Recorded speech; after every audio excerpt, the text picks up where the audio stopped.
Hi, everybody. Thank you so much for coming. My name is Marty Kaplan. I'm the director of the Norman Lear Center, which is the auspices and umbrella organization under which Hollywood Health and Society comes. And so I'm thrilled to see a full house. I'm appalled to see they locked away the extra chairs. So apologies. Maybe we can somehow scrounge some. This is an exciting evening on a really important topic, and we're really happy to be involved in it. Some people here have helped us getting to this point. I want to thank all of them and to thank the Academy for this venue. Normally we're at the Writers Guild, but because of potential negotiations, unfortunately that venue wasn't available. So thank you for making your way here, and thanks Donna Cantor for securing this venue for us. It was either Aristotle or Dr. Phil who said, without conflict, no drama. And boy, do we have conflict tonight. This topic is all about conflict between people and nature, nature and people, people and people. And there are plenty of stories to be told. And we're going to hear lots of them, and we hope they provide inspiration to all of you. In the car yesterday, I heard an interview with a writer named Mark Hertsgaard, who has a new book called Hot, which just came out. And he was asked about whether he thought the science of climate science, that the verdict was in. And he put it in an interesting way. He said, say you had a sick kid, and you went to 100 doctors, and 97 of them said your kid needs an operation, and 3 said no, what would you do? That made the point. And then this morning, in the this is a clipping from a newspaper, for those of you who haven't seen this before.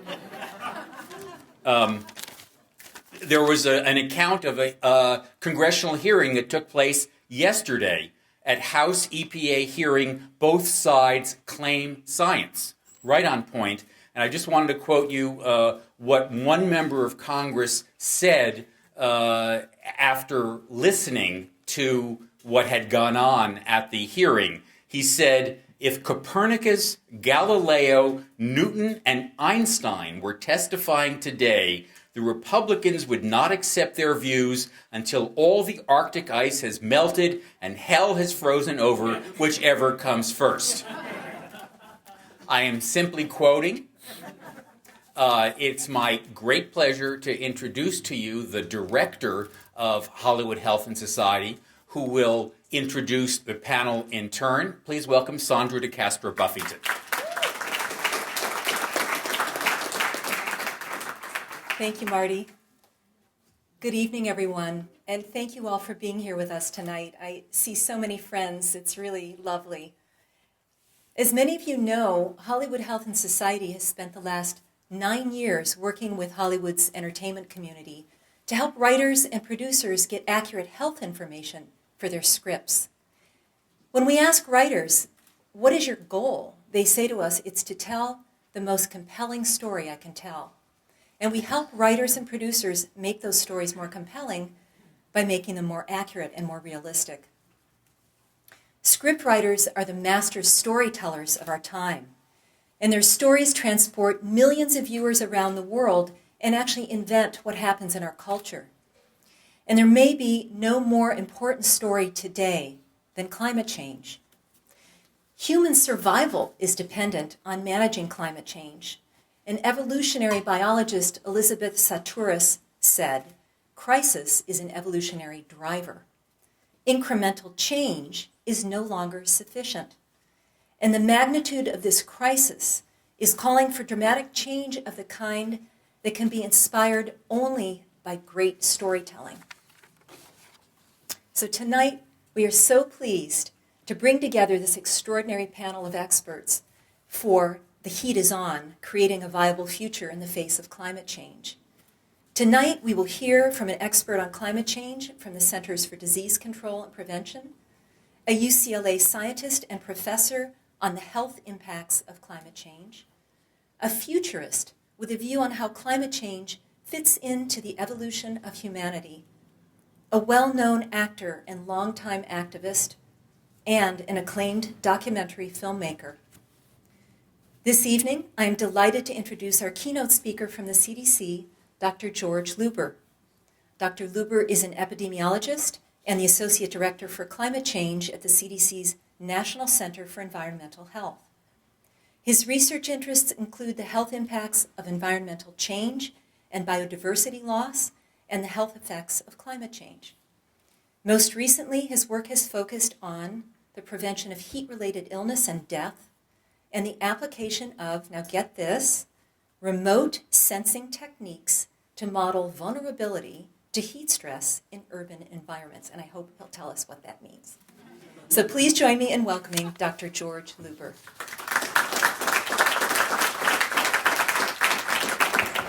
Thanks, Sandra. And thank you for this space to tell our story, perhaps from the scientific point of view, but also for your attention to this important topic. I'm really grateful for this opportunity, and I'm also extremely honored to be able to share the panel with one of my heroes in environmental health, Dr. Dick Jackson, who was my first boss at CDC when I got there. It's truly an honor to see him again and to share this space. And I have to say this, I feel completely out of place up here because this is the first time I'm the only guy in the room wearing a tie. Well, thanks for this show of solidarity. I appreciate it. Usually it's a bunch of bearded guys with no ties, and I don't see a whole lot of beards, but tides have turned. But today I'd like to kind of give a bit of a human face about the human face of climate change and talk to you why, let me see if I can get this going. There it is. Oops. Why you should care about climate change. Why climate change isn't about polar bears and penguins and plants, but really is about people.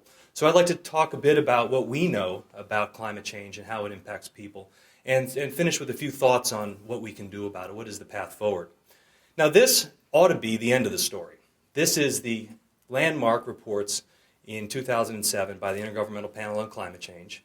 I guess on this side of the country it's not a dirty word, but the IPCC put out these reports, which is the authoritative summary of what we know, what the state of the climate science is, and they conclude unequivocally, this is the 99 doctors in the room out of the 100, that conclude unequivocally that the Earth's climate is changing. We are observing it, and it is caused by the things that we do. This should be the end of the story. We should say, okay, let's pack up and let's start working on it. Instead, it's the beginning of our story. And what this story tells us is that, first of all, this warming is unequivocal, both in the observed record and in the impact that it has on Earth systems, not just in the poles, not just in glaciers, but we're seeing physical and biological systems on all continents, from the tropics to the northern latitudes, already affected by climate change. But what's most frightening is that the changes that we're observing in the environment are the result of emissions that were put into the atmosphere in the last 50 years. The emissions that we put into our atmosphere now don't change the climate now because there's a big lag in the system, a big delay from when we put the emissions into actually when the effect occurs. The emissions that we're putting in the atmosphere now are not going to cause effect for about 40 years. So that is the commitment that we've already made to climate change is already apparent. So we're committed to more warming even if we took every car off the road today. What are some of the future projections that we're going to see? First of all of these things impact public health in some way, and this is what I'll be talking about. We're going to get heat waves, more intense and more frequent. We're going to get more heavy precipitation events, a heavy rainfall, where it doesn't come down softly like it used to, which is great for agriculture and great for the way we build our cities. We can handle that amount of water. It's going to come very fast and very quickly. 3 inches of rain a day, 4 inches of rain, sometimes 27 inches of rain, as I'll show you in a minute. More likely, the tropical cyclones will become more intense. As we put more heat into the system, it churns things up even faster. Not a whole lot of evidence that we're going to get more hurricanes, because mind you, the observational window that we've been actually tracking hurricanes has really come into play with the advent of the satellite era. Before satellites, we didn't know if hurricanes were in the middle of the Atlantic and perhaps just went to sea unless a ship passed by. But we do know that they're becoming more intense, with more damaging wind speeds and heavier rainfall. That's what we care about. The ones that matter to us are the more intense ones. I'm from Florida, so we get the Category 2s, we don't even worry about it. But the Categories 3s and 4s, then we start paying attention. And also more likely to have areas affected by drought. This is a big issue in this part of the country. And of course, sea level rise, where we have most of this nation's critical infrastructure, including schools and hospitals and power plants, et cetera, very close to the ocean. Some of these weather events are going to be far beyond anything we've ever experienced. The 2003 heat wave in Europe was one of those events that was so anomalous that the Europeans had never encountered anything like this before. I was actually on call when that heat wave hit and had to go to France the next day. And what we learned was that the confirmed mortality, this is the ones that they can check off the box that these people died of heat-related mortality, 30,000 in an 8-day period. Excess mortality, which is a more accurate measure, this is all we expect 1,000 people to die, and we actually got 2,000. Excess mortality from this event was 70,000. No other environmental disaster that I can come to think of had even close to that amount of impact. And this was in an area that has a very well-developed public health, emergency response infrastructure. We just weren't prepared for it. And why weren't we prepared? Why should we be worried about heat waves? Well, heat waves don't just occur in a vacuum. They occur in the confluence of multiple systems, multiple things that either protect us or harm us. This is, on the left, is we talk about thermal remote sensing. This is one of my areas of specialty. We use satellite images to take fingerprints of cities, or thermal fingerprints of cities. This is a fingerprint snapshot of nighttime Phoenix.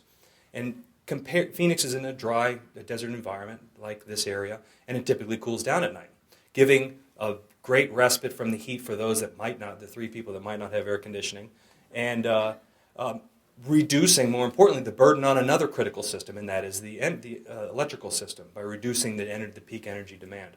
Well, Phoenix had its record nighttime low in 2007 of 99 degrees. That's the record low. That's the low for the day. And peak, can get up to 120 and so.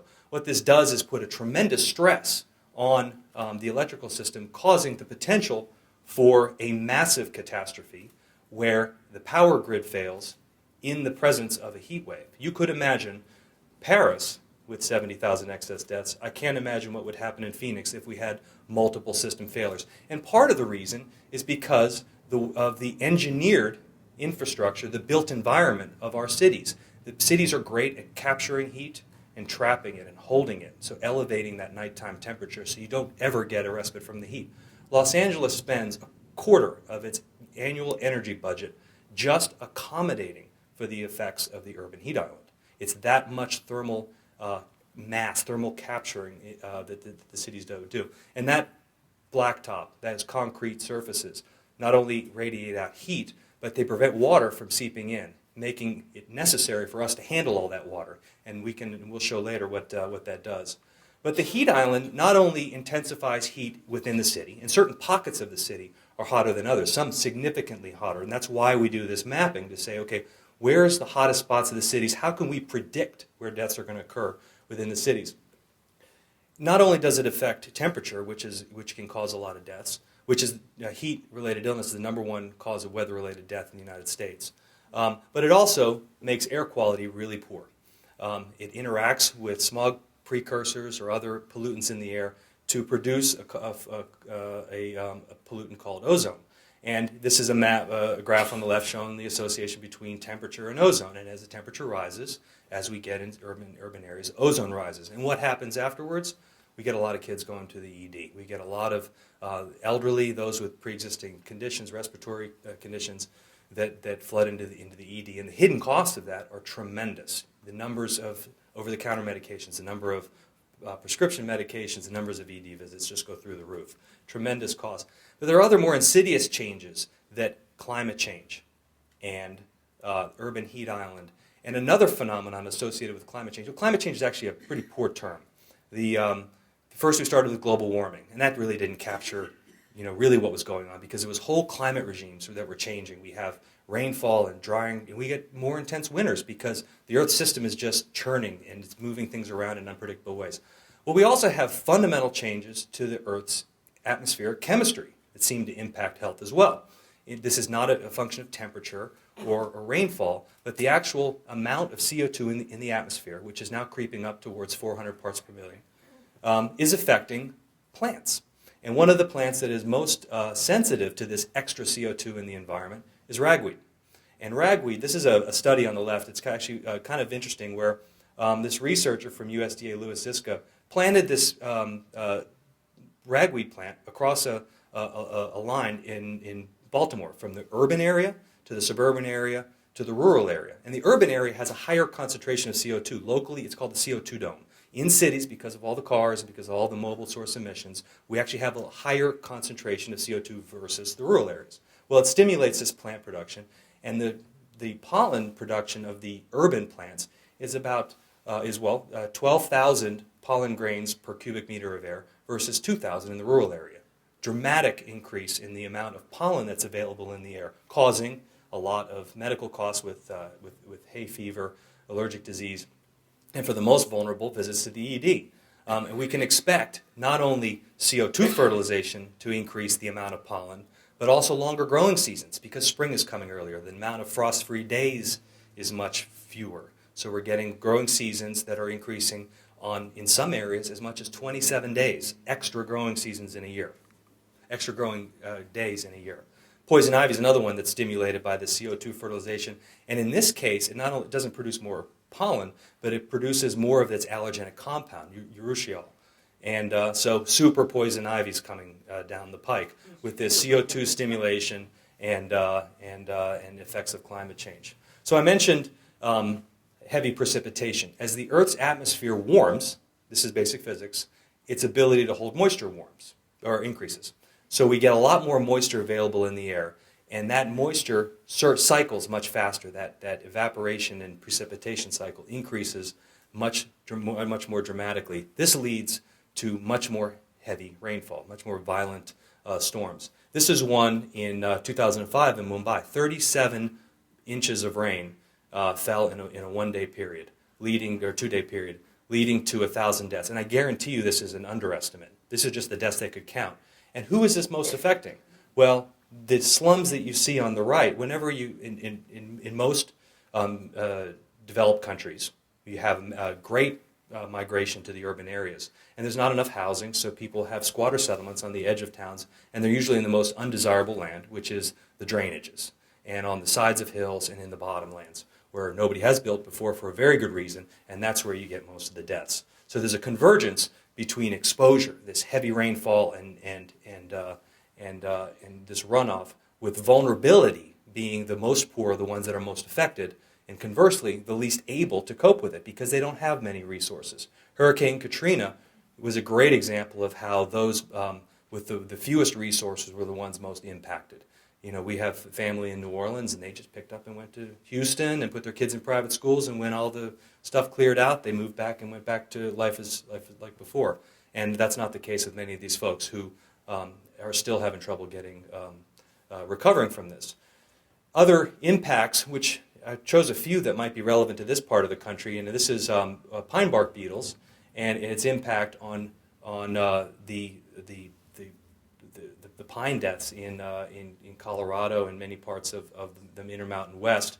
But while this had massive die-offs, we get a lot of thunderstorm activity from this heavy convection in the atmosphere, causing a lot more wildfires. You've had them here.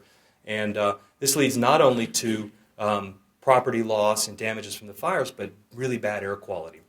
The city of Denver is having a hard time dealing with all the extra runoff, the sediment runoff from the Rocky Mountains that's getting into the waters because the forests are not able to hold the moisture, and whenever it rains, you get a lot of runoff into the streams. Well, their public water system is having a heck of a time keeping up with all the sediment load that's coming downstream from the mountains into their public drinking water systems and their reservoirs, and are having a difficult time maintaining safe levels for keeping it clean because the system is just overburdened with all this sediment. Timber industry is affected. This is another interesting example of how some of the global changes can really cross boundaries. The Scirocco winds that come off of the Western Africa and the Sahara have been intensifying because of this warming up of the Earth system. And these dust storms are transporting these fine particles across the Atlantic Ocean and depositing them in the Caribbean. With that, we get, whenever we have these Scirocco winds, and if you ever go out to the West Indies, you can see the hazy sky as a result of this dust transported from the Sahara. It increases asthma rates when they land, and it also brings with it some novel critters. This aspergillus is a fungus that can cause some respiratory infections in many of these areas, and they're associated with these types of weather events that transport these contaminants over long distances. I'm from Florida, so I always like to show something related to home. Harmful algal blooms, we call them HABs, but you might know them as red tides. There's a wide variety of algae, algal-like organisms. And we're seeing a dramatic redistribution of some of these harmful algal bloom species. The one on the right is one called Cylindrospermopsis, and it's a formerly tropical harmful algal bloom and a potent liver toxin, usually found in tropical waters, but now we're starting to see it all over Florida and in many warm water areas. This is because the surface water is now maintaining much warmer temperatures. The increased rainfall is pumping lots of sediment and nutrients into these waterways, enhancing the capacity to bloom. The one on the left, that's a shot in around Sarasota, Florida, of the Carina Brevis red tide. This is one that's usually seen as a nuisance. You know, we get this every once in a while, and the tourists kind of gripe about it a bit. Turns out that this produces a pretty important respiratory toxin called brevetoxin, and it's not too big of a concern for healthy adults. But consider who lives on the beaches in Florida. A lot of old people. My dad. And we were supposed to send a message about encouraging walking on the beach and going out and being active. Well, during a red tide, that might be the wrong message. So we have to, really be able to monitor these, and these are increasing in frequency as well. I'm sorry. Tell the story about the guy in the golf course. Okay. Can I tell that I pitched it? No. I'm not pitching anything. So anyway, I had an idea for a story. It's actually a real story where, we monitor harmful algal bloom related illness. It sounds terribly exciting, I know, but we think it's so. And most of the cases that we get are dog deaths. Unfortunately, people walk their dogs, the dogs jump into the scummy pond, and they come out, and they about 20 minutes later, they die. Well, there was one case of a couple kids who were diving for golf balls in around golf courses. And golf courses represent an interesting convergence of these kind of risk factors where you get a lot of nutrients that have been pumped on the grass, and you get rainfall or irrigation, and it feeds these ponds with a lot of nutrients and increased temperatures and rainfall, and you get scummy ponds. Well, there was two kids that were diving for golf balls, because that's what kids do in Florida and sell them on the side of the road. And one of them actually came out of one of these ponds with this harmful algal bloom and died, unfortunately. Now, the death was not confirmed as a harmful algal bloom related death, because the person had some pre-existing conditions, but it certainly looked that way. And his buddy became sick, and so that's an example of how some of these exposures, we might not think that they're all that. You might have a few deaths, dog deaths, but it can be really serious when they happen in places that we're not expecting it. And that's why it's important to monitor it and make sure that we know what's going on. These harmful algal blooms and these toxins that are in water are not regulated under EPA Safe Water. So we need to put a lot of resources into figuring out, how to characterize these toxins, what do they do to us, and how do we monitor them routinely, because we aren't doing that. Here's another one that we're not really monitoring very well. It's a tropical Caribbean type of seafood poisoning. This is actually the most common seafood poisoning worldwide, ciguatera fish poisoning. Usually only found in the Caribbean. It's a reef toxin that little fish eat the algae on the reefs, and it's associated with climate change because when you get a storm or when you get warming temperatures and a coral bleaching event, this is the algae that colonizes first. So when you get a disturbed reef habitat, this opportunistic algae comes in and fills in all the cracks first. And the little fish, the herbivorous algae-eating fish, eat all this algae, and the bigger fish eat the little fish, and the bigger fish eat those fish. And the biggest fish on the reef, the barracuda, amberjack, grouper, ling, etc., if they eat on the right spot, can accumulate this toxin in their flesh. Well, we've been monitoring this in the Caribbean for a while, and we suspected that, boy, we've got increased temperatures in the Gulf, and we've also got 4,000, those are all those dots right there, oil rig platforms. Prior to the oil rig platforms, there was no coral ecology in the Gulf of Mexico because it's all muddy bottom. All of a sudden we have, in the past 40 years, hard substrate. We've got these rigs, and they're great. They're great. This is a picture of it up in the upper right. My brother used to go and dive and catch big fish, and because it's very vertical, you have lots of different species. Anyway, we suspected that you would be getting cases of ciguatera on these risks. And we did a study with the University of Texas, and sure enough, we found a bunch of cases. And what this demonstrates is that this formerly tropical bug, or marine critter, is now finding its way into the northern Gulf of Mexico, where previously it couldn't have survived. And we also found a case off of South Carolina. So the changing distribution of these illnesses is really quite staggering. We have some that are just cropping up in places that we really wouldn't suspect. Now, this gets most of the press when it comes to health and climate change. Malaria.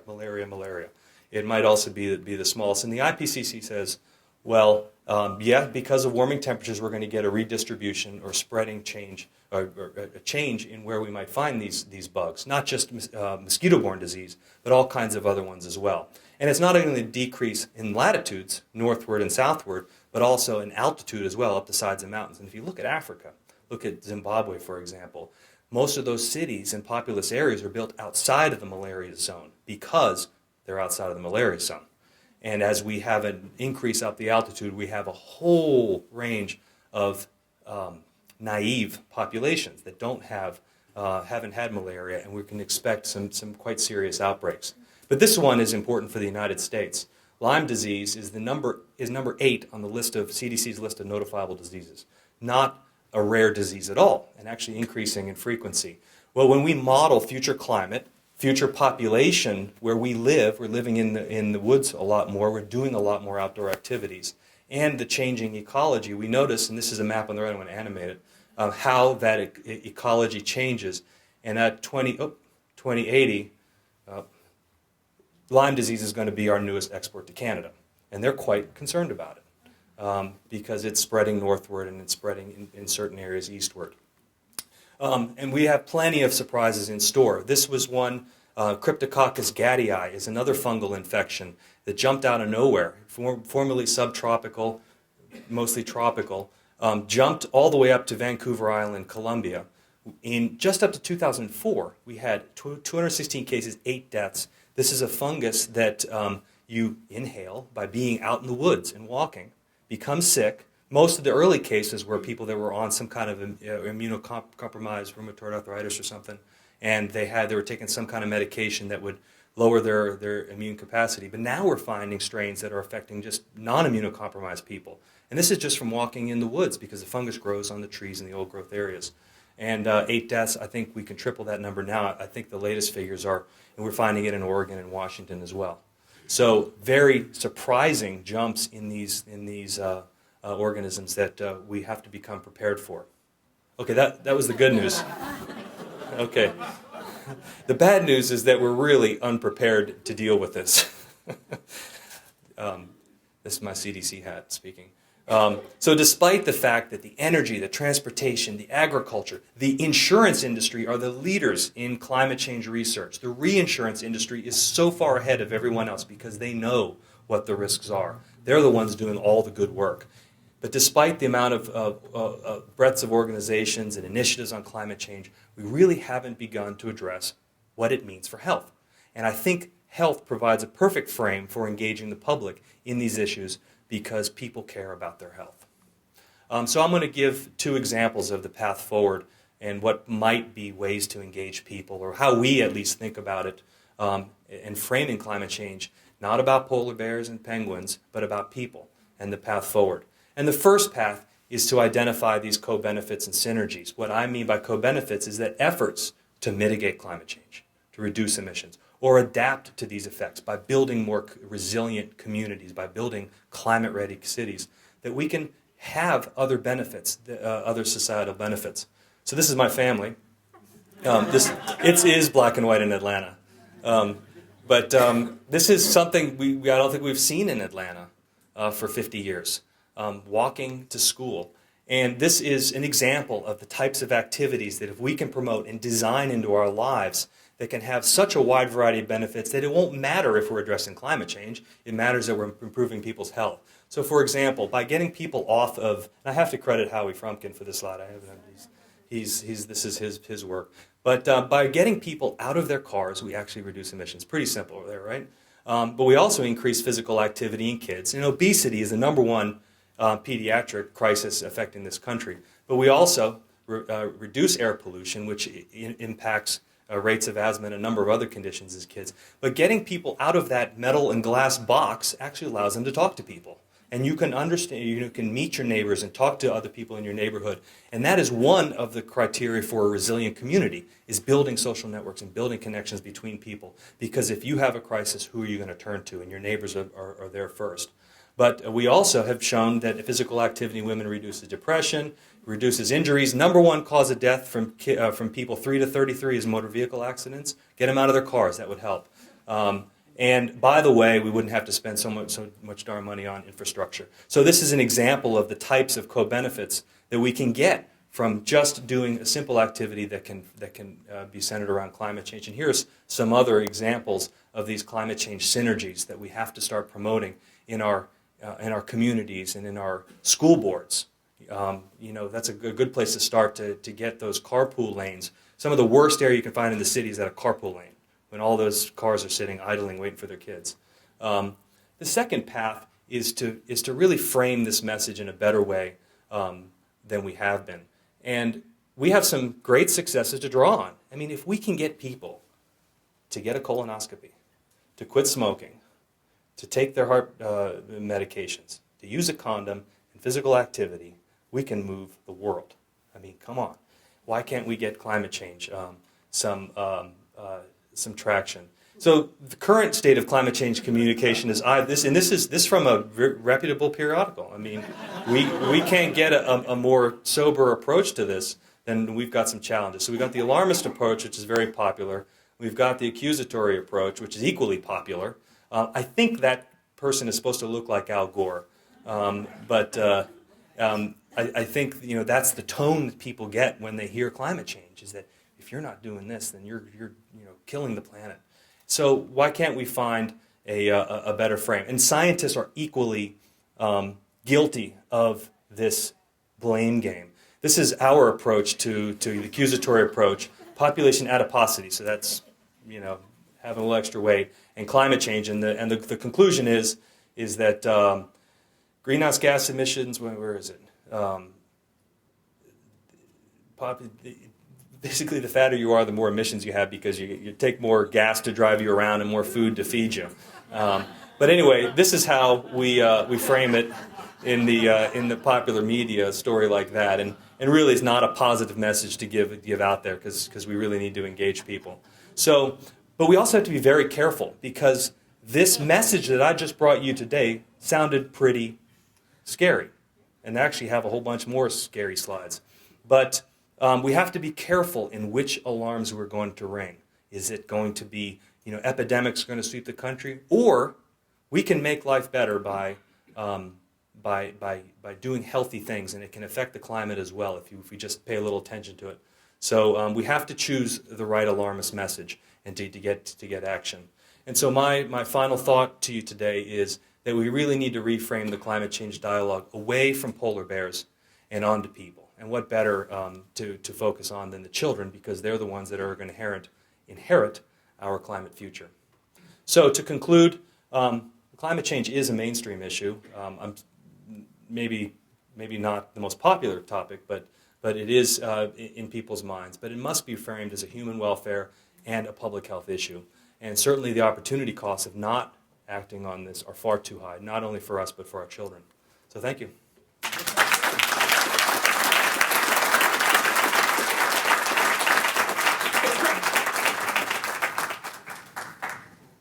Thank you, George, for sharing this important information and for the extraordinary work that you do. Next, I'd like to introduce our distinguished panelists. I am very pleased to introduce Dr. Richard Jackson, Dr. Jackson is professor and chair of environmental health sciences at the School of Public Health at UCLA. A pediatrician and public health leader, he has served in many leadership positions in both environmental health and infectious disease with the California Health Department.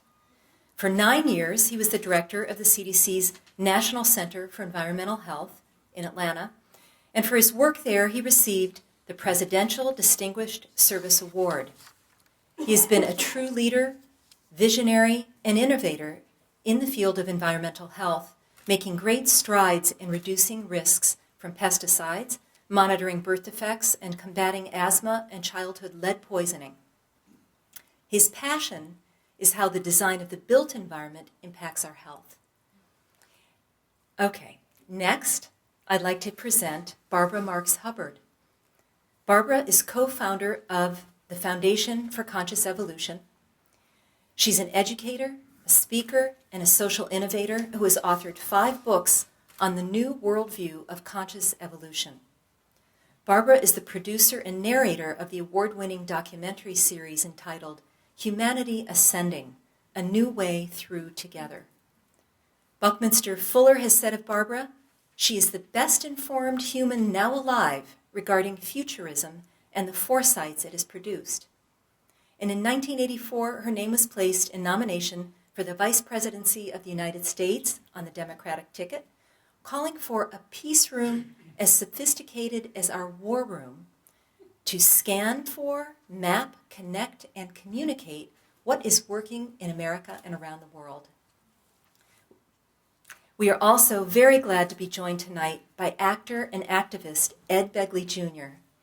Ed began his 40-year eco-journey in 1970 and has been considered an environmental leader in the Hollywood community for years. He is a popular speaker on eco-living and is known for his theme, Live Simply so others can simply live. He serves on the boards of the Coalition for Clean Air, the Thoreau Institute, the Environmental Media Association, and many others. And his work has earned him a number of awards from groups such as the California League of Conservation Voters, the Natural Resources Defense Council, the Coalition for Clean Air, Heal the Bay, and more. He lives in a self-sufficient home powered by solar energy with his wife and co-star Rochelle Carson and their daughter, Hayden, who are sitting here in the front row tonight. So welcome to you both. Let's see, I'd also just like to give a personal thanks to Ed for all that he does. He, gives his time so generously to environmental causes, and we really appreciate what you do for us. Next, I'd like to introduce documentary filmmaker Michael Nash. His award-winning film, Climate Refugees, was the only film screened by the United Nations at the 2009 UN Conference on Climate Change in Copenhagen. Nash has served on various panels as an expert on climatic migrations and green solutions. He was recently an honored recipient of the Global Innovation Award, Senator Boxer's 2010 Conservation Champion Award, and the 2010 Neiman Marcus Environmental Visions Filmmaker Award. Climate Refugees had its world premiere at the 2010 Sundance Film Festival and was noted by Robert Redford in the New York Times as an agent for social change. Nash's first feature, the critically acclaimed film titled Fuel, won top feature film honors around the globe. So please join me in welcoming all of our distinguished panelists.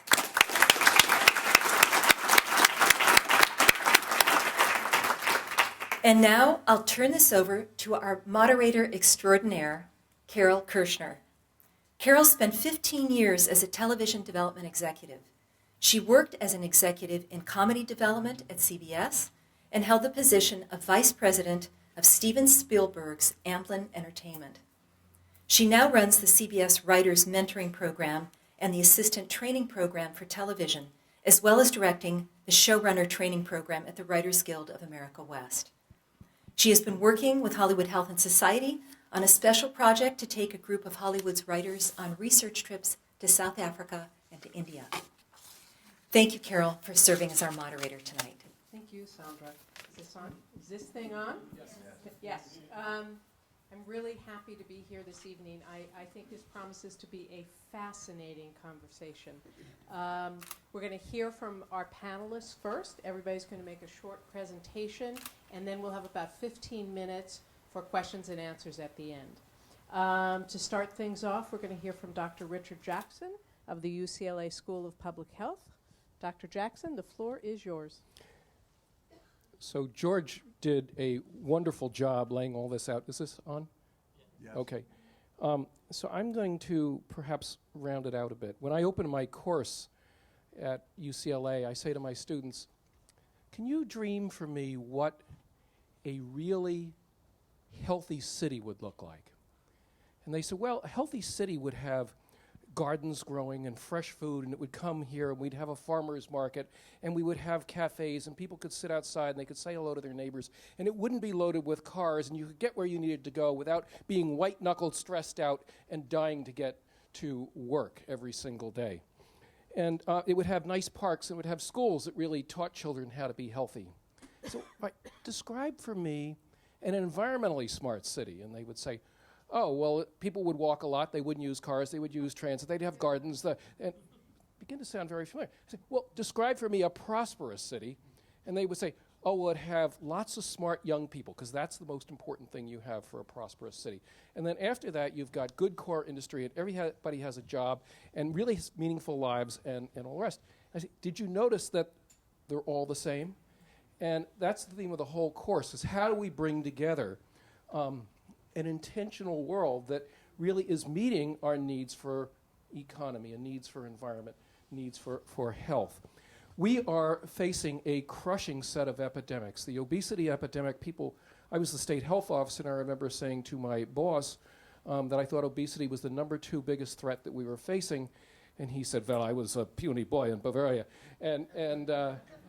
And he made himself very strong. I'm making fun of him a little bit, but the real truth is that what we've done is we've created a population shift towards obesity, and then we blame the individuals who end up having to bear the brunt of this. But we are now spending $1.7 trillion on medicines and drugs, and we're spending $1.2 trillion in the United States on food.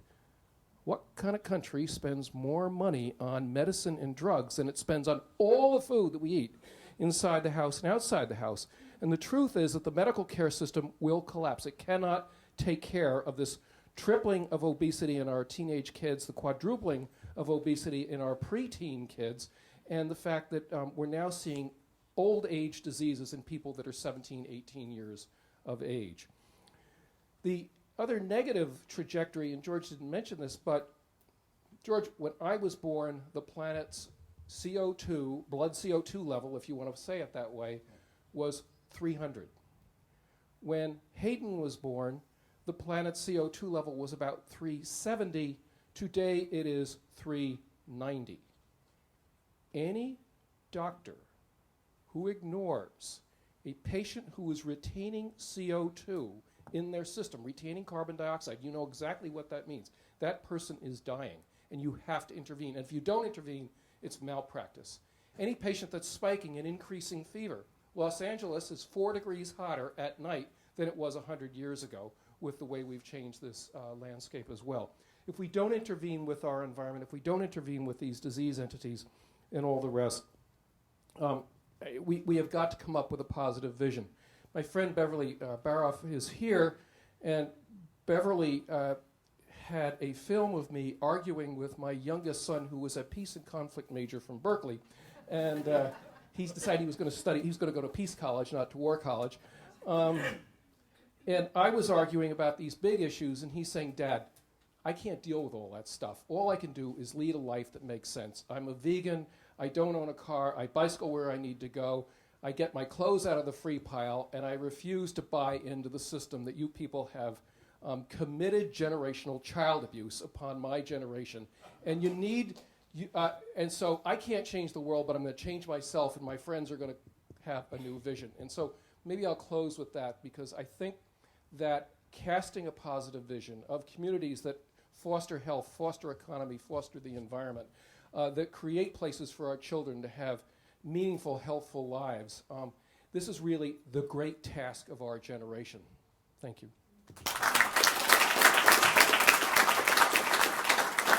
Dr. Jobson, what are some of the biggest challenges we face in making progress towards the goals of mitigating the health effects of climate change? I may have turned this, no. The small issue. One is, and Ed Begley will talk a lot more about this than I will, but reducing our carbon footprint. If you drive to San Francisco, you buy about a 1 in 200,000 chance of dying. If we had high-speed rail, you would produce 20 times less carbon dioxide and greenhouse gases by going up by high-speed rail. The Japanese have had high-speed rail since 1964. They've carried 5 billion, not 5 million, 5 billion passengers, haven't had a single fatality. And I'll bet it's rare that Highway 5 goes a week without a fatality. So how do we create this win-win-win? How do we reduce the carbon footprint? You get to San Francisco going up on the train, you're rested, you're relieved, you want to go about your day, you've impacted the environment less, and it's a win-win-win. And so, and yet the political opposition to this is a disgrace. And in my opinion, this country has brilliant people. If we decided we wanted high-speed rail, if we decided we wanted transit systems, why in God's name do we not have light rail going down the center of the 405 all the way up and down, and instead people sit and stop traffic? How could anyone be happy in the situation we're in? But what we have a failure of is a failure of vision of creating places that really work for people. I'm sorry if I sound angry, but I am angry. I mean, I'm a pediatrician, and I don't like what we're doing to our kids. Understandably. Well, then, what's the most effective approach, do you think, from a policy change regarding these issues? How will we get there? It's probably a set of cliches, but one, the change in the Middle East is a lot of it, and the fact that gasoline, does anyone think it won't be $5 a gallon this year? I mean, this will have major impacts. We're already seeing the deaths in teenage drivers during the last gasoline shock dropped by 7,000 per year when the gasoline got more expensive. Wow. So really charging the real costs of things. There are serious people that say a gallon of gasoline really costs $15. You know, the air pollution and environmental impacts, and then this enormous military complex that we have to support all the fuel that we are bringing in. So really charging the real costs. And one of the efforts at CDC is how do you do life cycle analysis and figure out what things really cost. You know, they say that, I don't remember, the socialism failed because it didn't tell the truth about prices, and capitalism will fail because it doesn't tell the truth about the environment. And thank you. Next, we'll hear from Barbara Marx-Hubbard, who will speak about the climate change from her perspective as a futurist. Barbara? Thank you. Yes, this is very wonderful and fascinating for me as a futurist, because what futurists are really longing to understand is the new story that can give us a sense of direction, hope, and a positive future. Because without vision, people will perish. And what seems to me is happening here is that the mounting awareness of crisis, let's say starting in 1945 when the United States dropped the first atomic bombs on Japan, it sort of ended the story that progress was inevitable. It really showed up that we could actually destroy ourselves with all this power. And my father was a friend of President Eisenhower's, and in 1952 I went into the Oval Office and I said, Mr. President, I have a question for you. What do you think is the meaning of all this new power that's good? If there is anything good about all of this, science, industry, technology, what, Mr. President, do you think is good? He looked very startled. He shook his head and he said, I have no idea. So then I thought, we better find out, because the power is not going to get less. It's going to get more. And when you look at this whole range of problems, a lot of them are caused by the acceleration of human population, human power, human technology. So I went on a quest. And I was telling this earlier today, when I was a student in Paris, I went alone to lunch one day. And I had a habit of asking every young man that I met, what do you think is the meaning of our power that's good? And what's your purpose? So an artist came in, sat opposite me. I said, what do you think your purpose is? And what is the meaning of this power? And he said, I'm an artist. And I'm seeking a new image of man commensurate with our power to shape the future. And I thought, I'm going to marry you. And I did. I did. I had 5 children. And after that, we began to really track the new story. And I'd just like to tell you briefly what we tracked. Basically, it started for me with the American Apollo program, the space program. And going up into space, seeing Earth from space, suddenly we saw we're one living body. Not only that, we realized that for billions of years, nature has been evolving, crisis after crisis after crisis, to an Earth system where the crisis is mounting. And for the first time, we're seeing ourselves from the overview of space. And we began to see that maybe the sense that all these crises, environmental, social, climate change may be the biggest of all of them, is actually a crisis that's causing innovation, transformation, a crisis of the birth of some kind of civilization that wants to be more cooperative, that wants to be sustainable, that wants to have more justice. And what if we started looking for innovations that work? Because the entire news industry, most of the drama is about crisis and what doesn't work. So the reason I ran for vice president was inspired by Buckminster Fuller. And he said to me, you've got to take positive options for the future into the political arena. And I did. And here was the idea, and I think this is the idea that could, the only idea I can think of that could happen fast enough to affect the rapidity with which the crisis is occurring, because it's a timing issue. We don't have hundreds of years to change. And here was, Sandra mentioned it briefly, but here was the simple idea that we need a new social function which would have as its purpose to scan the world, like you're going to be going to all these different countries, looking for climate change issues, how to describe them, and also where is it working? Where is somebody solving this problem? Even if it's a small way or a very large way. How would you map it? Because if you map what's working, you begin to see the organic growth of a new civilization. But you have to have eyes to see that something is growing. And then if you start connecting what's working in health, in education, in business, in energy systems, you begin to see the outlines of synergy. And social synergy causes a jump in creativity. And I began to study evolution, and the key lesson of evolution is crises precede transformation. Problems are evolutionary drivers. And the way nature jumps these problems is through greater connectivity of innovation and actually mutations. So I began to say, why don't we do that? If nature's been doing that for billions of years, why don't we have a function on internet and media and storytelling that has as its purpose to continually be scanning for where it's working, to celebrate it and to tell the stories about it? And when Earl said to me, way back there in the 40s, until the artists can tell the story of where we're going, that we want to go, our culture cannot continue to grow. So when we began to work on this, that's when I became a futurist, because I saw that the nature of our story is a crisis of birth toward a co-evolving, co-creative species. Or not.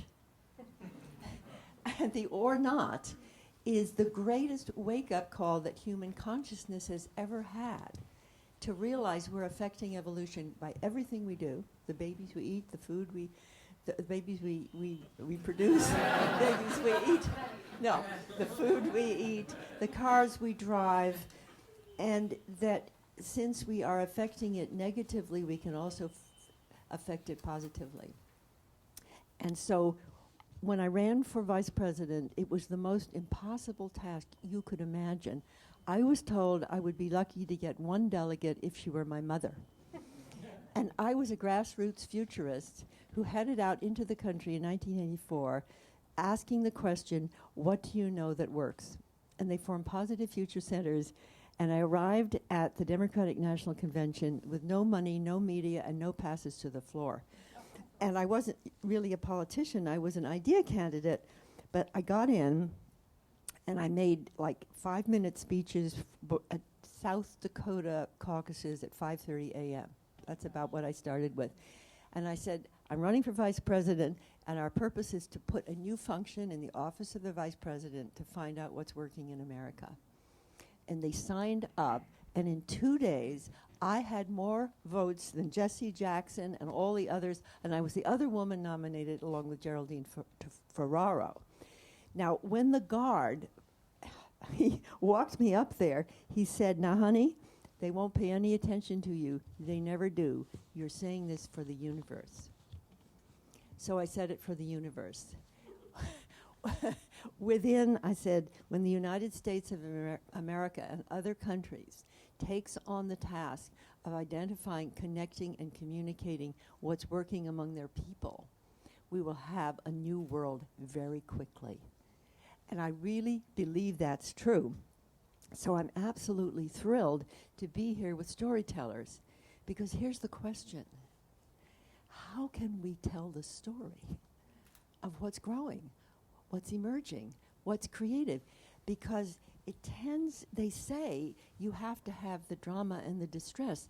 Well, I think the drama is evolution or extinction. I mean, you were telling me what really would happen as global warming continues and how many hundreds of millions, if not billions of people may die. See, but it's a long-range crisis. It doesn't show up fast enough for the nervous system to get it. So my question to everyone here is, how do we do this? Because it may actually be a survival issue that the storytellers know how to do this. Thank you.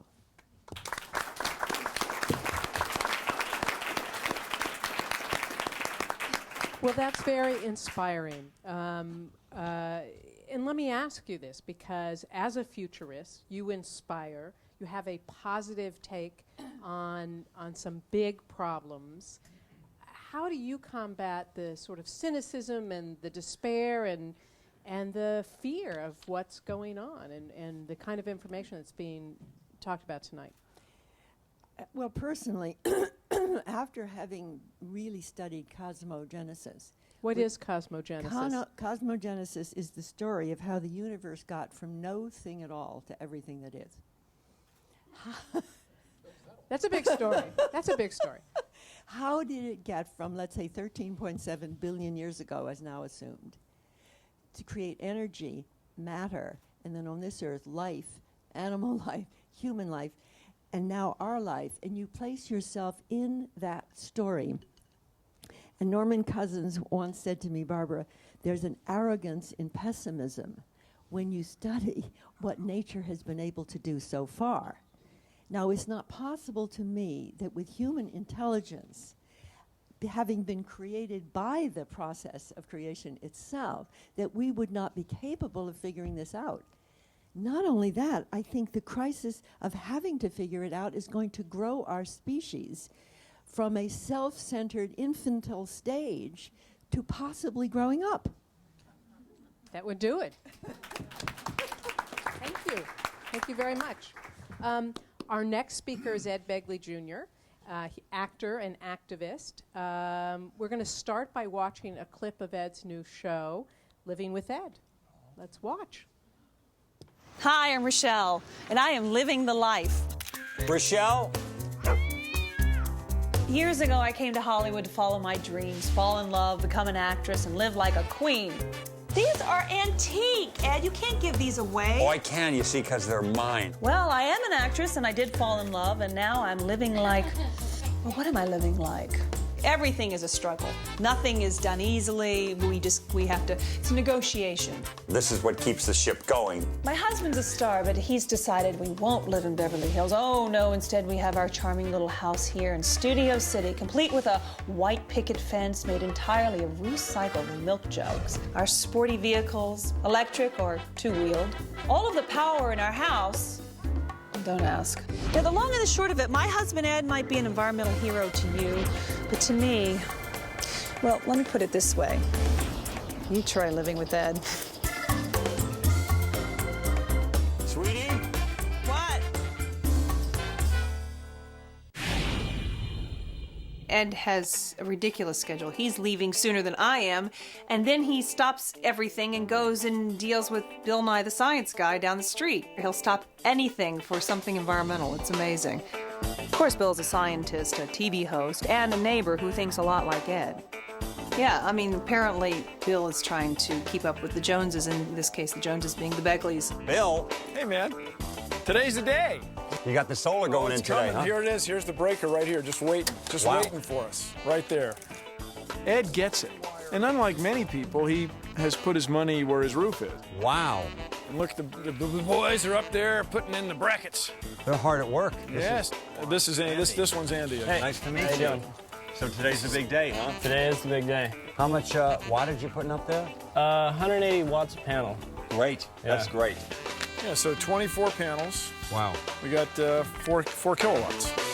I have a nice 1993 era bike that's a pretty They don't darn wear good- out. Yeah, they don't. What's not to love? They run and run. It's the most energy efficient machine for ground transport that man has ever invented. Sure, you could say, you know, a sailboat is more energy efficient. You're taking the wind to take you around the globe. That I understand. But as far as ground transportation, nothing better than one of these. Nothing better. You take food, convert it into mechanical work. Yeah. Spinning wheels. You can literally get 30 miles on an ear of corn and a bowl of rice. That's pretty good. It's a battleship anchor around your neck. Living up the street from Begley with his clean energy and his composting and his cisterns recovering rainwater. It's enough to make you crazy.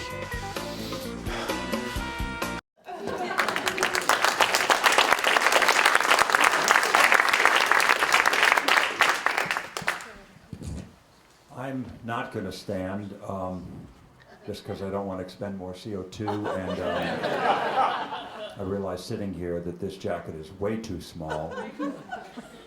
Rochelle's been telling me for a long time. And thank you, Rochelle, for having the courage to come here. With me having a microphone and you not having one, this is going to be first. I get to talk, and I'm not sure, well, she could certainly heckle. And probably will. We have a very unusual Hollywood marriage. We have the only Hollywood marriage I know of that has a prenup that involves carbon credits. She's a little miffed with me now. I got her a very organic gift for Valentine's Day, and she's, I guess, buried the hatchet by coming here tonight. It was a very nice organic gift. I made her some hemp underwear and some old rope I found in the garage. And it was, I thought, a very nice gift. A little scratchy though.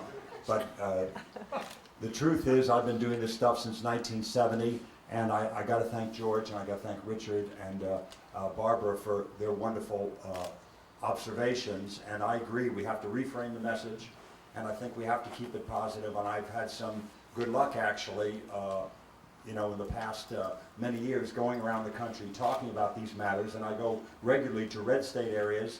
And I do very well, because I don't bring up climate change, as it turns out. If somebody brings it up, I don't hide from it. But I talk about something that I know I'm going to, I've felt so far I could win them over on it, and I have in each instance, and that is something that they agree on when I go to other parts of the country.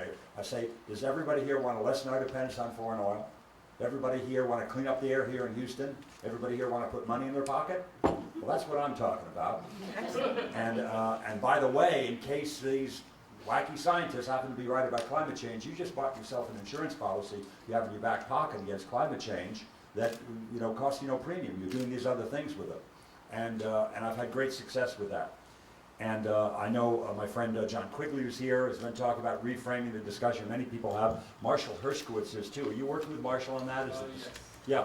it's a great idea to reframe it. I want to briefly give a plug to my friend John Quigger, who's regularly sitting in trees to keep them from being cut down. I visit him up there, but he's been up there for weeks and months sometimes. A global campaign for climate action. And they're trying to reframe the message as everybody here is, to do it in a different way, because we're not really winning on the facts. They start to pick some little thing from the IPCC from their study, or the East Anglia, scientists wrote something wacky in an email, and that suddenly becomes a reason to throw it all out. Like the O.J. Simpson trial. Wow, Mark Furman says some racist stuff. Threw out 38 pieces of physical evidence because he said some wacky things once when he was on the force. And that's what they did with East Anglia and those emails. They found a couple wacky things that somebody said in an email, and they threw out all the science. And I think we can certainly win on the scientific front, and we have. Again, it's 99 doctors out of 100, as George suggested. But that's not enough for some people, so we have to begin to frame it in a different way. And what I've done, I'll just tell you briefly, since 1970, you saw a bit of it there. I started doing all this stuff in 1970, and I can promise you I didn't have a TV series back then, so I didn't have a lot of money. And what did I do? Definitely not solar panels. I couldn't afford it. I'm kind of a fiscal conservative, and I did all the stuff that I could afford. I, started recycling and composting and planting some fruits and vegetables and doing all that stuff that I could afford. I even bought an electric car in 1970. People don't believe that, but it was a tailor-done electric car for $950. When I say car, I'm being quite grand. We're talking about a golf cart with a windshield wiper and a horn. I drove it around here. I lived at Burbank and Ethel, kind of near Burbank and Coldwater, and I drove around the valley, and it was, even though it was slow and what have you, it was good for weeks worth of groceries or laundry, what have you. And I realized right away, as is suggested with the price of gasoline, we're talking about that, Richard, it was much cheaper to plug it in the wall and get around the San Fernando Valley than to buy very cheap 1970 gasoline. 1970 electricity was a lot cheaper to go X amount of miles than 1970 gasoline, the same way it is today. And so it was very inexpensive. And there's no tune-up, or oil change, or fan belt, or radiator flush, or smog check, or valve job. Suddenly I had all this extra money in my pocket from all the things I was doing, these green things. And I went, I like this. I feel like I'm doing my part to cut down on the smog. And I have extra dough, so I bought a little rain barrel to collect some rainwater. I saved extra money. My water bill went down. I bought a little solar oven to cook some meals outdoors, and I saved more money. I put in some attic insulation, and pretty soon, after 15 years of doing it, I could afford solar hot water. Not solar electric yet, but solar hot. My bills went down further. And I bought a wind turbine in the California desert. There's an investment, that still gives me checks 26 years later, and still putting out many homes worth of power. So I know that wind power works. I know that solar works. I finally, in 1990, put solar on my rooftop, and it runs my house and charges my car. But we can afford this stuff today. The big lie is that, we can't. There's some people say we love to do this stuff to address climate change. Some people say we can't afford it. I've heard those arguments before about the smog in LA. The early 70s, we can't do it. I hate the smog myself, Ed, but we can't afford to do it. We did all that stuff, and it was not bad for the economy. It was good for the economy. In the 70s, the 80s, and 90s, when we did most of that cleaning up of smog, people made money selling catalytic converters, and there are jobs making catalytic converters, and combined cycle gas turbines, and spray paint booths, and all the stuff that cleaned up the air in LA. For those of you who don't know, the people who are not my age, they're a little bit younger, the air was much worse in 1970. Some people labor in the delusion, oh boy, that smog's getting worse all the time. It's a lot better because of all the stuff we did that worked.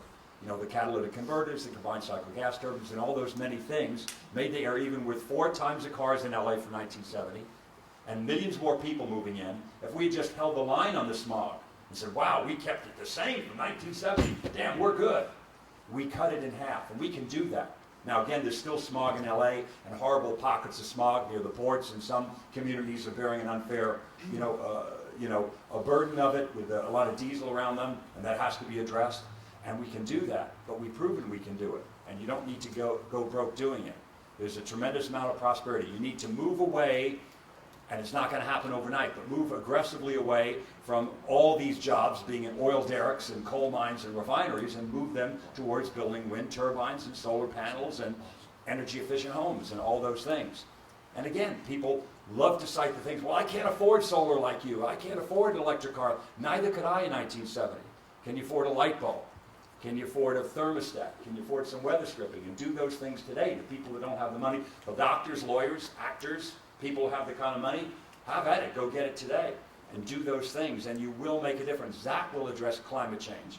And I do believe to my core that we have problems in the pipeline today that we can't fully mitigate. There's stuff out there, that 40-year delay, I think that's true, and there's going to be, unfortunately, I'm afraid, some damage. But having said that, we must do everything we can today to minimize that damage, and also the Earth can be miraculously resilient in some instances. Look at the ozone depletion. We discovered how bad that was in '87. We really got tough with it.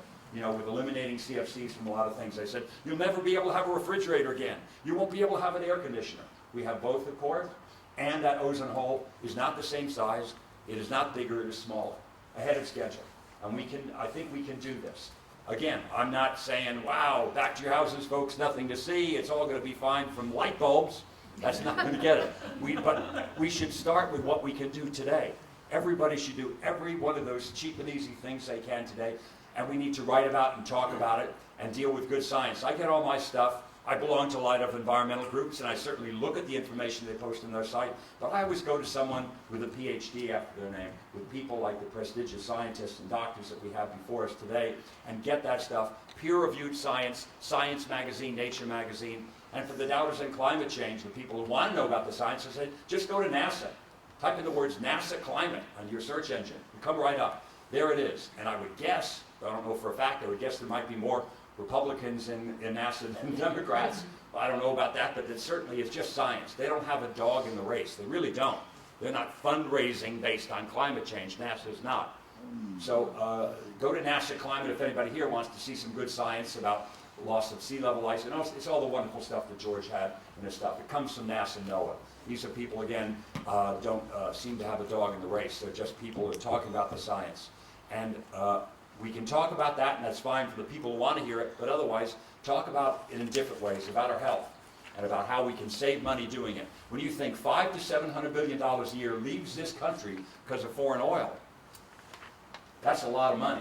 We can build a lot of wind turbines with that. We can build a lot of, solar panels with that. We need to move aggressively away from that. And when you think that 29 people died at Massey Coal last year, and those people died in the Deepwater Horizon rig, and we're still being wasteful with energy, the least we can do to honor those people that are dying so we get cheap energy is to be careful with it and not waste it. That's the very least we can do. In World War II, when people were dying, everybody got together and brought together pots and pans and metal to recycle, and they got together tires to recycle the rubber, and people did things and got active, and we need to do that and spread the message about what we know for sure and ways that we can have a healthy, prosperous future and not go broke doing it. So that's all I have to say, and I'm anxious to hear from Michael. Thank you.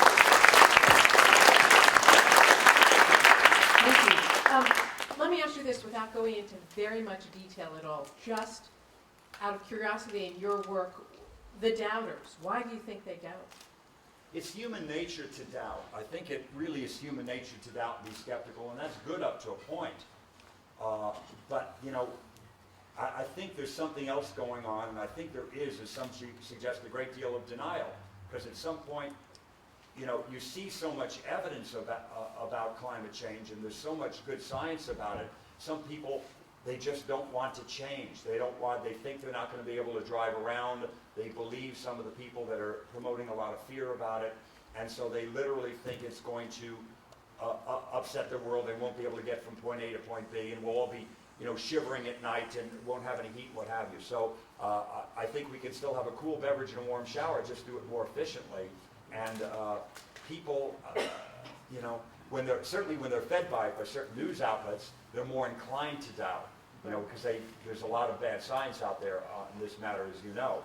So I think we have to counteract that with good science if people want to hear it. If not, just emphasize other advantages of doing this stuff to have a healthy, prosperous future, and that should be the goal. Well, and I think that your show is doing something towards that in terms of changing people's minds and giving them specifics that they can do. And thank you, Rochelle, for having someone attractive to look at in the show. My daughter, Hayden, thank you both for coming, by the way. Poor Hayden, it's like the Stockholm syndrome. She has to identify with the captors here. Thank you very much. Our next speaker is filmmaker Michael Nash. He has directed the films Climate, Refugees, and Fuel. So let's start by playing the trailer for Climate, Refugees.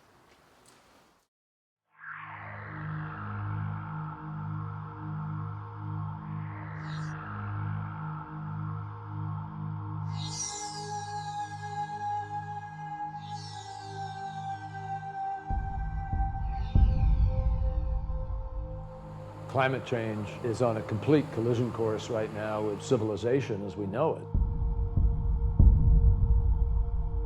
We've had lots of civilizations collapse in the past from environmental causes.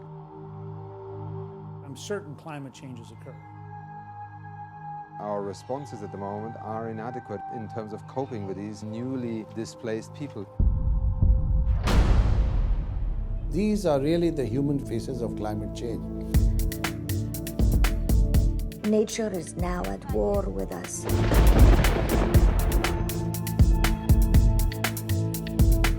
We're going to have to rethink climate change as being some remote environmental issue that the scientists will work out over there. It's so huge. It's so big that's coming our way. It's almost beyond comprehension. We are the same. Human race. No difference.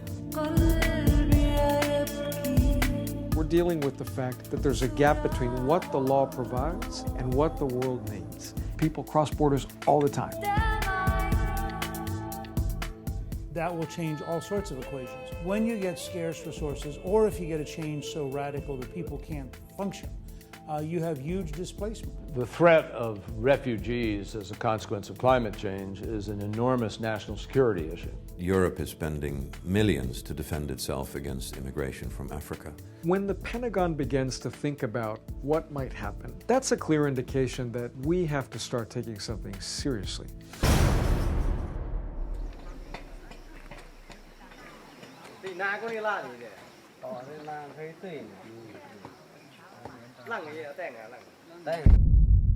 This is not a 100-year or 50-year issue, it's a present issue. It already is affecting the price of food you're putting on the table. It will affect the price of energy that you pay for your home and your automobile. We can meet this challenge. We can transition to a low-carbon economy. We can invent our way out of this problem. We ought to be able to come together, not red versus blue, but in a red, white, and blue way.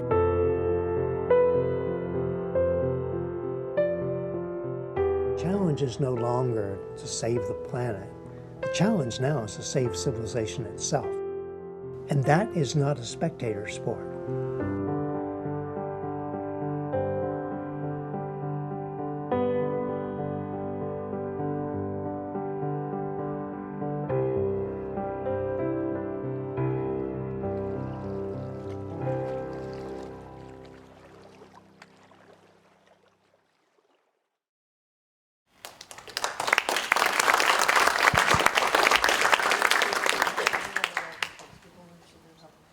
Thank you.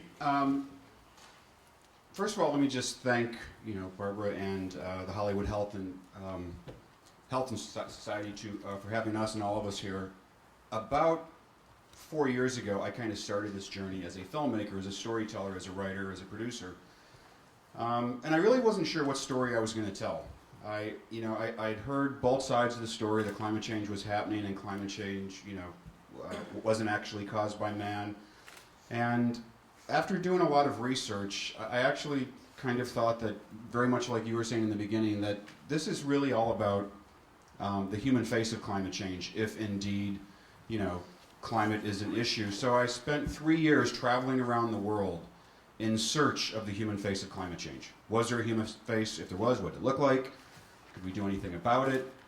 And before that, I really believed that, climate change was about polar bears in Greenland, and if it was going to happen, it was going to be 50 or 100 years away. And I used to think that, so what if the temperature goes up 2 degrees? So I'm playing golf in 82-degree weather instead of 80-degree weather.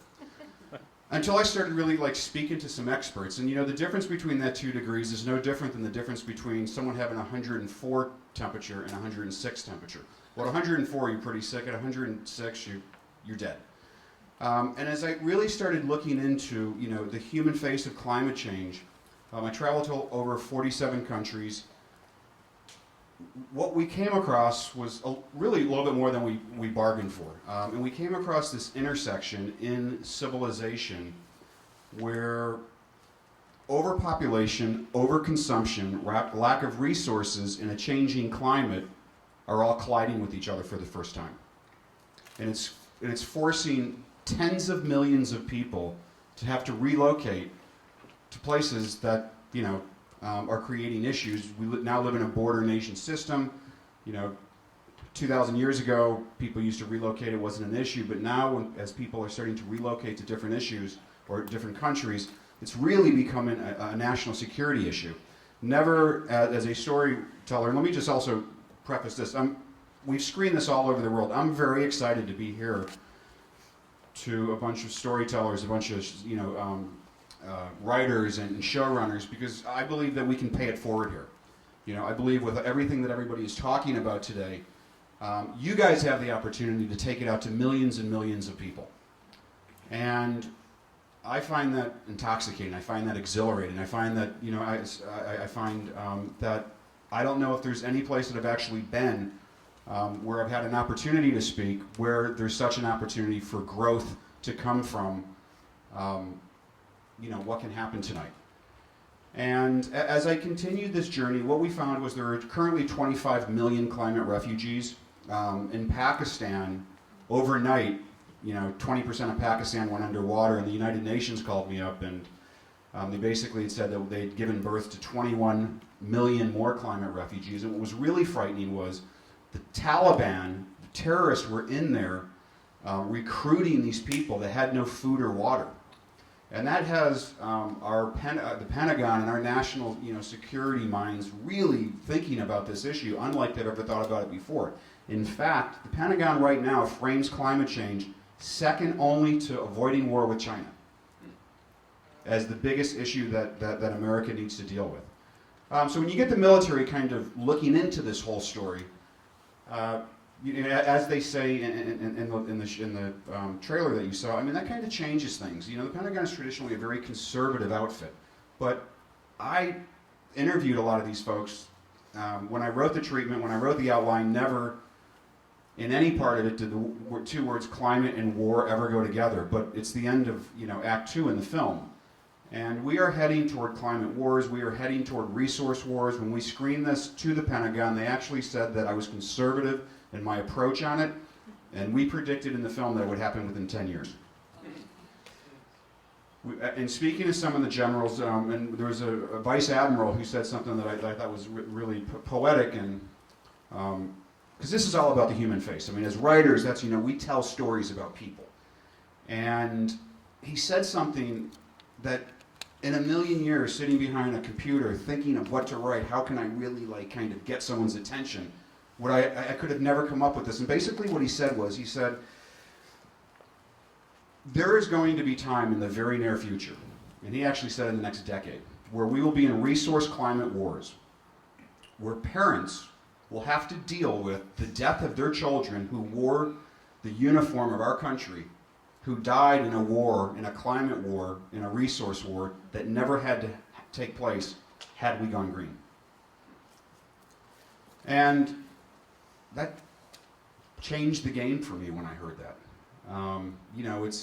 We're really living in some fragile times, and you asked the question earlier, why is it so hard to get people to, come across, and I'm also screening this in a lot of conservative places. What is taking place right now is no different than what took place in the tobacco industry in the 50s, 60s, and 70s. There is a lot of money paying for a lot of really strong documentation to be written that the press is putting out there that is basically stating that man isn't causing this. Much like they said that cancer won't kill you, or smoking won't kill you. When they couldn't sell that anymore, they went into secondhand smoke.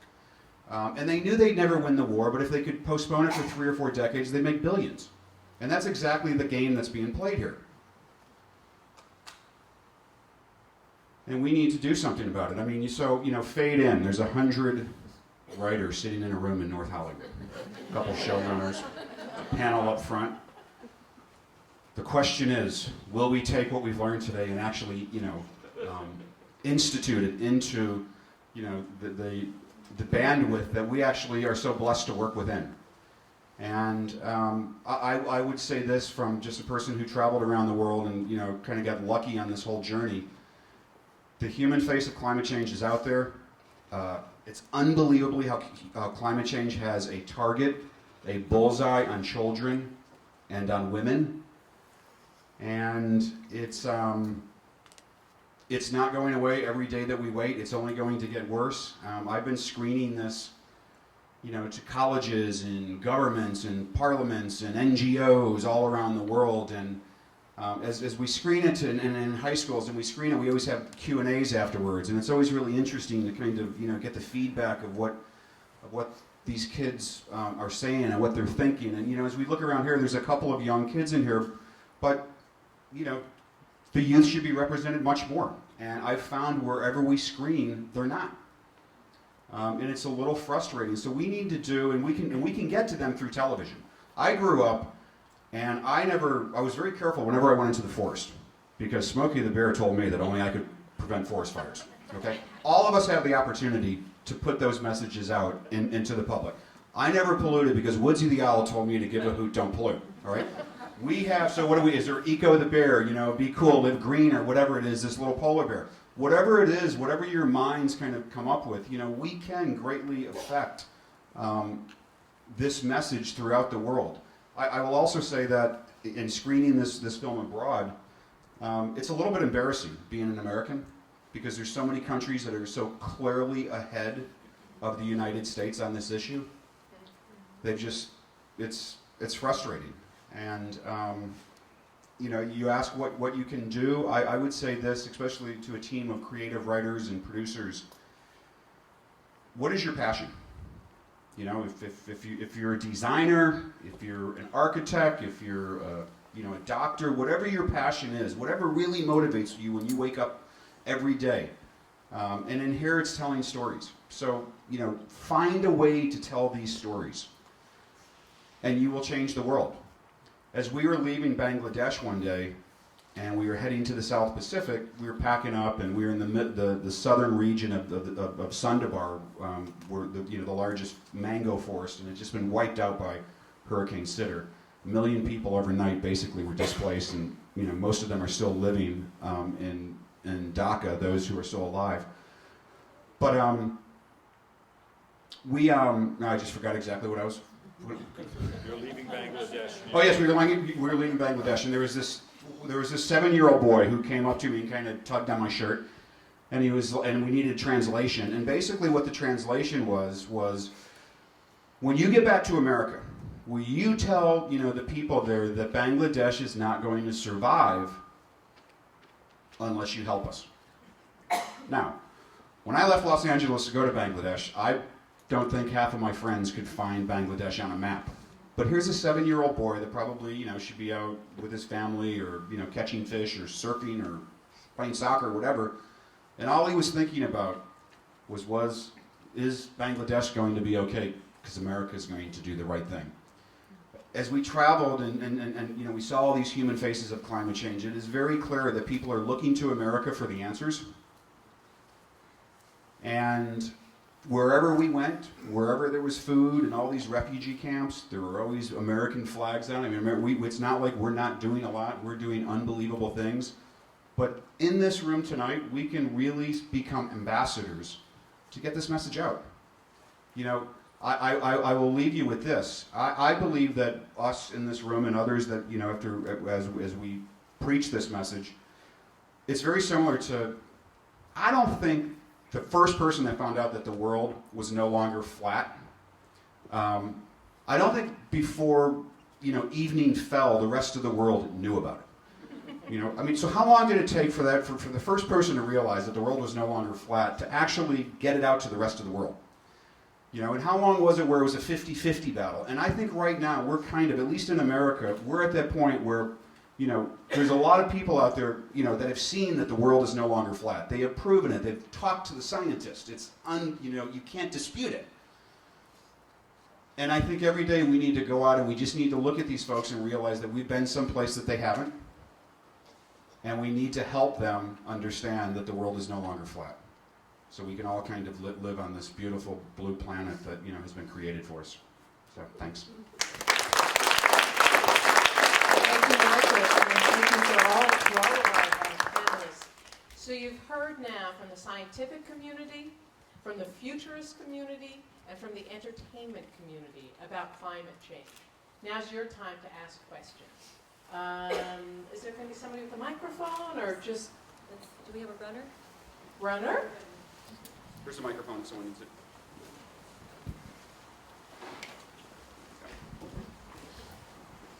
Monique Lugans, thank you for being here. I'm so excited about this question I'm going to ask you.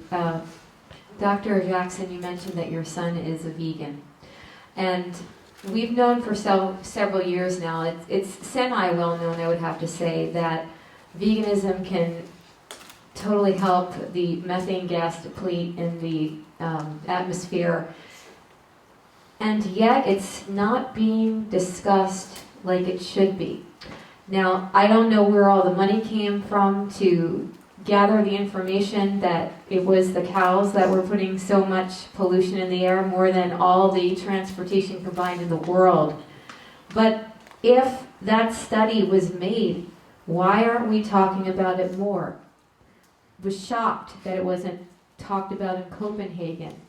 Maybe it was mentioned a tad, but I ask all of you if you could address it. And I met Mr. Begley in Animal Acres. So if you want to address it as well. Thank you so much. Thank you. Just jump on the meat question for very quickly. One is Americans need to eat a lot less meat. Two, the environmental impacts of meat consumption are considerable in terms of all the water that's required, the fertilizer to grow those grains that are often subsidized with American commodities programs that then turn out large amounts of meat. I actually never heard the fact that cows are producing more methane and CO2 equivalent than transportation. I just can't vouch for whether that's true or not, and I'd have to defer to George or someone else that knows more about it. But it's back to this win-win-win. We eat less meat. It's better for our hearts. It's better for how we feel, and it's better for the planet. And it probably costs us less too. So I don't know all the details. I think your larger point is correct. Great. Anybody else want to speak to that? Well, I agree. We certainly needs to be talked about more. And what I've, and the experts that I spoke to, 2.5 cows equal 1 car that gets 30 miles an hour driving 15,000 miles a year. And what's interesting about this, because when you really look at carbon taxes and stuff like that, and people are saying that America is putting out 25% of the pollution. Well, America's going to, some attorney will come up and say, well, wait, let's look at India, right? India's got all these cows, and so they're not. So it is a very, very big issue. I can say this though: there's a big campaign, kind of, gaining ground, Meatless Monday, which would be, is certainly a start, but yeah, certainly needs some more, press time. You can quickly polarize people, especially in the South, when you take their pork away or their meat away. And is this on? If you want, meat might be an easy target, but the science is sort of there and it's sort of not. The industrial food production system ought to be the target, with its resource intensive and in large investment in moving commodities back and forth. But if you grow meat sustainably, cows on small farms, eat less of it, it's implied by that too, you actually promote an ecosystem approach to cattle raising that helps fix the methane that the cow produces. So you can have actually a net, or a net, no net loss, no net gain in methane output if you do cattle production the right way. So let's look at sustainable farming systems as the goal, not getting rid of meat, because you have the same problem with corn, and you have the same problem with all our food systems, not only the production but the distribution. But if you focus on sustainable food systems, doing things in a way that's sustainable, you can grow meat, poultry, pork, all of that, but you just can't do it the way we've decided to do it. And there, in that sense, you gain the true economic costs of that production system, and you will encourage less consumption. Great. Another question? Hayden? Here you go. I have a question for Barbara, because you are a futurist. Since children are the future, and we're growing up, and we watch a lot of internet and TV, and a lot of other kind of stuff from our friends, and we talk about a lot of stuff. How would you incorporate? How would people incorporate being green into on websites and stuff like that? How would you do that? I was reading somewhere of the enormity of video games, warring games, different kinds of games. One idea would be Go Green games. That's an interesting idea. You know, to see how fast the kids could actually design it so it would work. And my friend Elizabeth Sartoris was telling me when she talked to teenagers in Brazil, and she calls this the hot age, and she said, congratulations, you're going to have to redesign civilization. And it's just interesting how you make a twist. So going green and redesigning how we like to live, from the simple all the way on up to the structures of society, even democracy, which now is causing so much opposition. Do you see the enormity of the game of life in that sense? Great, thank you. John? My name is John Vorhaus. This is a question for Barbara. I teach courses in creative problem solving. I do a little thought experiment where I ask my students to think about the world as it was a generation ago. Think about what innovations we see around us now that didn't exist a generation ago. And that's the first half, and it's easy. iPads, cell phones, etc. Then the second half of the thought experiment is looking a generation ahead. What innovations can we expect to see in a generation that we cannot conceive of now? And I'd like you to frame that answer, or filter your answer through specifically this notion of what works. I'd like to know from you, what do you think we'll see in a generation that really works, that we have trouble conceiving of now? Thank you. That's a really interesting question. I'm part of a group called the Starship 100 Study Group. And actually it was called by someone from DARPA and NASA. And it was 30 people invited to meet together to see what would it take that in 100 years humanity would have an interstellar starship, for real. And first of all, this very idea got #1 on Google search. Starship Study Group. So I thought, why don't we have Starship Humanity Study Group? And what would it be like in 100 years? And I just want to tell you the most amazing things that they were saying. There was Craig Ventnor there, who did the Genome Project, and he said to the group, would you like to go in person or digitally? Because he said if we went digitally by light, like almost like Star Trek, and you hit another planet, you can be reconstituted. Now this, and they said you would have to have warp drive and wormholes and non-local communication. Now these are very improbable. They were science fiction very recently, but they're actually not science fiction anymore. And here's a question that I don't think anybody has really faced except maybe Ray Kurzweil. It's called singularity. And he wrote a book called Singularity is Near. Well, the idea of singularity is just on robotics and intelligence is going to go quantum, because the intelligent machines are not becoming more human, but they're becoming self-correcting and self-evolving. And we've never faced this degree of technological capacity before. Now my own view, this is, I would say my intuitive view, is that we're going to become a universal species. And we're going to restore the Earth, free ourselves from this immediate problem, and we're going to discover we're born into a universe of multi-dimensions. Fascinating. That's what I think. I think our crisis is the birth of a universal species. Ed, I saw that you picked up your microphone. Did you have something that you wanted to add? I wasn't sure if hers was on, and so I was going to hand it to her. But You're being a I may gentleman. be facing singularity soon. Rochelle is serving me with some papers tonight, and so. Not true. He couldn't resist. Another question. I don't have a microphone, but my name is Brenda Fagan. I'm an attorney, and I am the kind of person who likes to deal with really practical things. I can't wrap my brain around what you were just talking about. But I have a grandson now who lives in Oakland with my daughter. I used to live on the East Coast, to go up and down from Cambridge to Washington to New York on the train all the time. Somebody mentioned, I think it was Ed, but I'm not sure, why the issue of not having a train that goes up and down California. Richard, okay. I have the need to get my brain around something really simple, like why can't this room full of people figure out how we can get a train that goes up and down the West Coast?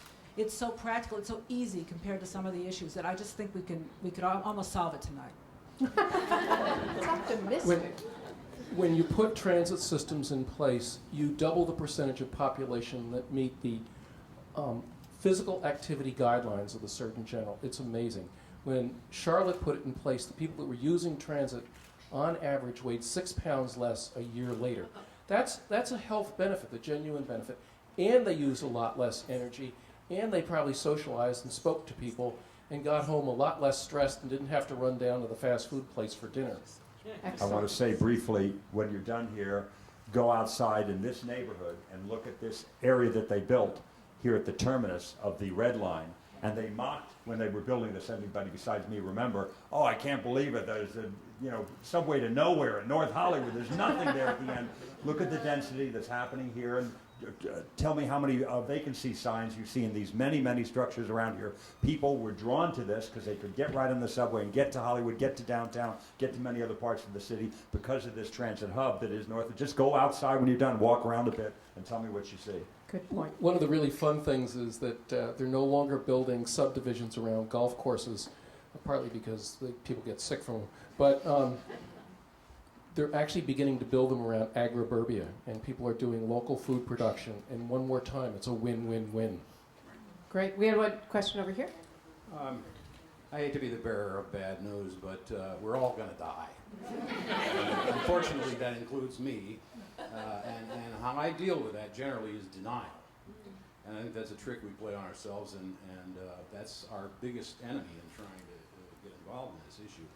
Unfortunately, the leaders of the parade of climate change denial are people like the Koch brothers, who just spent several $1 million trying to overturn the pollution laws we've already got. And I don't know how we deal with that exactly, but organizing politically is an absolute requirement. And I'm not sure how much we can do. I mean, I was, one of Carol's partners, Jim Hirsch, worked Jim? On, and I did some research for them for a TV movie called The Fire Next Time. And it was about, in 1991, global climate change. Think about that. In 1990, it was a big TV movie, created a hurricane of monstrous proportions that came ashore in New Orleans with disastrous effects. It actually happened, and nobody has, it did not ignite the public as we would have expected it should. A lot of people talked about it and did make the connection, but we just glide right past it. And I think Michael's getting very close. I think he may be central to that the argument that he's making, for example, about migration. I mean, even the Koch brothers, I think, would be impressed with the idea, the fact that their castle is going to have a deeper moat because it's going to be surrounded by millions of starving people who would like to get in there and eat them up. Right. So I think that's one of the things that we've got to concentrate on, is trying to go after the wealthy. Michael Moore pointed out that there are 400 individuals in this country who have more wealth than 50% of Americans put together. Yes. Okay. Unfortunately, we have to wrap this up.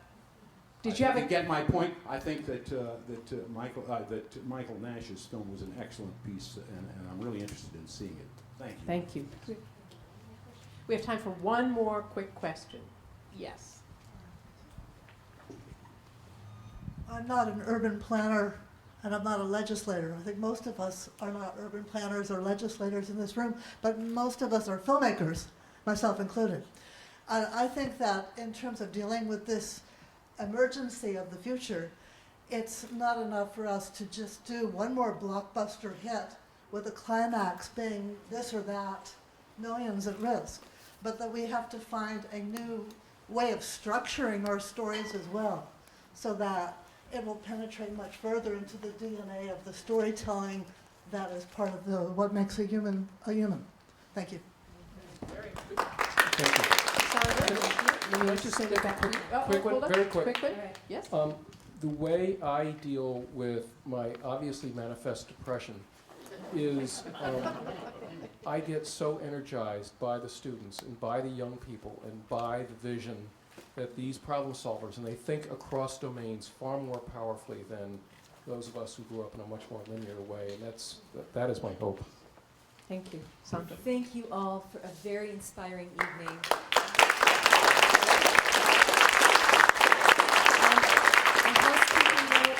Will you please fill out the evaluation cards or the green sheets in your packets? It really helps us to get your feedback on our events.